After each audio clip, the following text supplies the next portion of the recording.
Priliku da vam se zahvalim što ste se odazvali Jadranskom sajmu. Povod za našu današnju vanrednu konferenciju za medije je situacija koja nastaje vezano za nacrt programa privremenih objekata koji je ponudila opština Budva.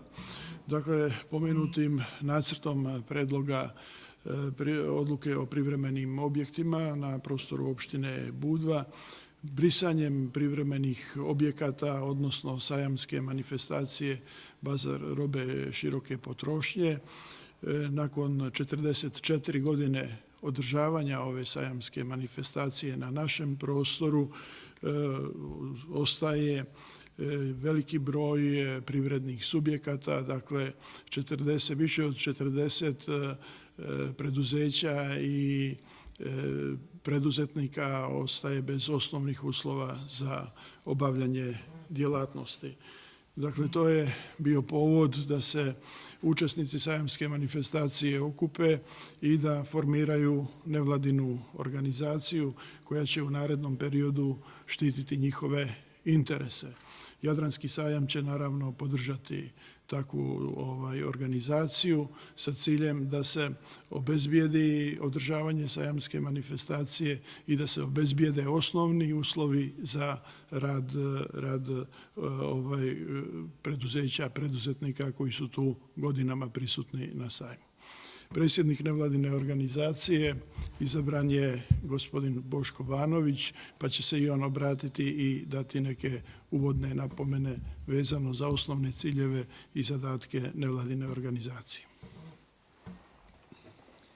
Da vas pozdravim.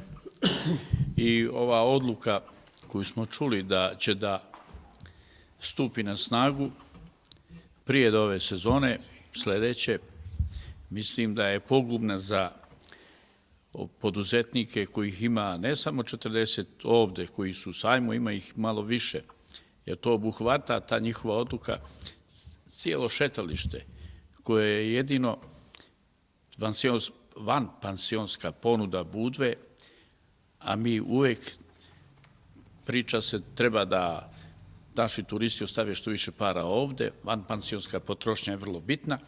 Međutim, ako dođe do toga ukidanja, toga više nema ništa.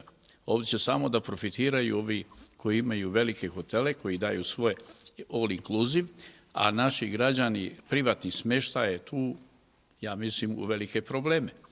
Jer ti gosti nemaju gdje više da izlaze. Ulica, Stari grad, to je zaživjelo zajedno sa turizmom i to je čar Budve. Kakav je, takav je. Svugde u svijetu postoje takve ulice žive i plus ti punktovi koji nude od suvenira, tako neke robe, ne samo u gradovima, turističkim destinacijama, to postoji svugde na svakom aerodromu svijeta. I odanput su se našli pametni da to sklone. Ako oni imaju bolje rešenje od cijelog svijeta, svaka čast, mi ćemo biti uz njih, ali šta ćemo mi da radimo? Mi zavisimo od tih poslova, od svega toga. Mislim, to je problem i naš, a treba da bude i njihov, jer mi smo ih birali. I oni su tu da bi našli rešenje i da naprave ovaj grad funkcionalnim, da bude pravi, kao što je nekad bio, on je bio prije funkcionalniji nego danas.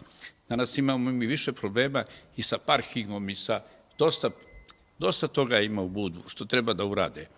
I mislim da je nerealno da krenu od nas.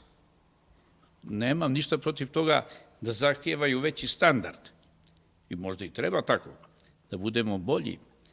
Ali ovo jednostavno ukidanje, mi ćemo da se borimo da ih zaustavimo. Evo, ja bih